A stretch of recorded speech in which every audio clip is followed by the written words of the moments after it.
এটা সপ্তাহখানেক আগেই কাজ হয়েছিল। কাজ হওয়ার পর এটাকে যতদূর সম্ভব আমাদের নলেজে আছে ঢাকা দিয়ে রয়েছে। কালকেও যখন আমি এখান থেকে পাস করেছি, সামান্য আজকে যে গর্তটা দেখা গেছে সেটা কালকেও ছিল।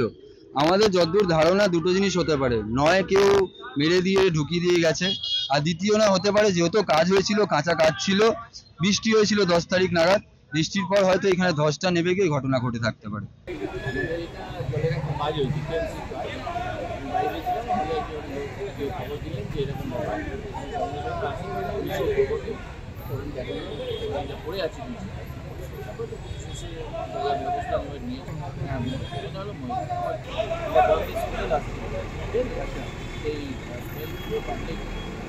যারা পাচার হয়েছিল তারা দিয়েছে